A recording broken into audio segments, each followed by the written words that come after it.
The destruction in the Whitesville-Sylvester area is evident even from thousands of feet in the air. Here you can see mobile homes surrounded by water. Some people were stuck in their homes for hours until the water receded or rescue crews arrived. In Pineville, a bridge is barely standing as debris from the river is piled high, ripping through the bridge and making it impassable. Entire city blocks have been destroyed by mud and water, and the view from the ground is unbelievable. In Fayette County, the Kanawha Falls falls faster than ever. Further down the road, the National Guard Armory looks like a war zone. And remember Dave Kinningham, who was stuck on the roof of his hardware store yesterday? Today, he's surveying the damage. Total disaster. Yeah, it's ruined. Everything is from about foot up on the floor down is all gone. From the ground, the view is much, much worse. You can see all this mud here. Of course, they're cleaning up.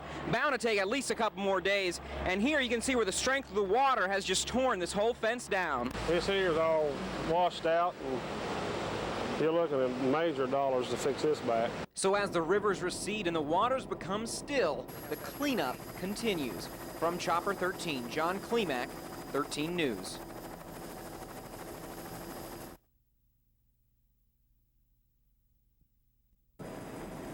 Wyoming County, one of the worst flooded areas in southern West Virginia and where Governor Wise declared a disaster area.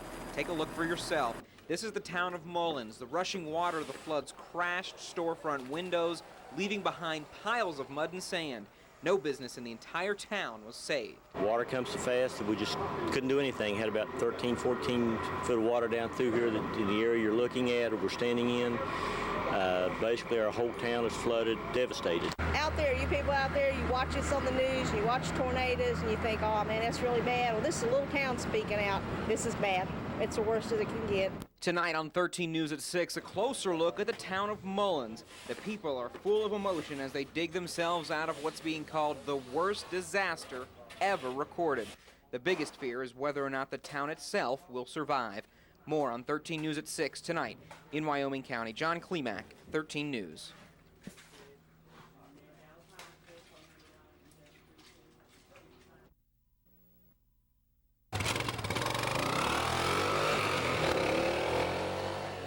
What's to come of the small southern town of Mullins, West Virginia? Roads have collapsed, trucks and trailers have been washed away, and even the help needs help. People are helping each other. We've got people who have totally lost everything, helping other people who haven't lost everything. It just happens so sudden. We didn't have time. You wouldn't have had time to do anything here. I mean, 1 minute the streets dry, the next few minutes later, it's waist high. As the rushing waters raged its way through downtown Mullins, smashing out storefront windows, it left behind an awful mess. And you can see here where I'm standing in about 4 inches of mud and water. And now as the waters recede, so do the hopes and dreams of the people of this southern town. Mullins is struggling little town. This might put them under. Steve Feller's insurance office is destroyed. It's been there for 76 years, and it's hard for him to see it like this. You can't be mad because some people up here lost everything. You ride down the road, houses are gone. Families who are trying to make a living, trying to live, they had nothing. The National Guard has been in Mullins trying to help clear things up. The people here say it's their faith that will keep them together. In Mullins, West Virginia, John Klimak, 13 News.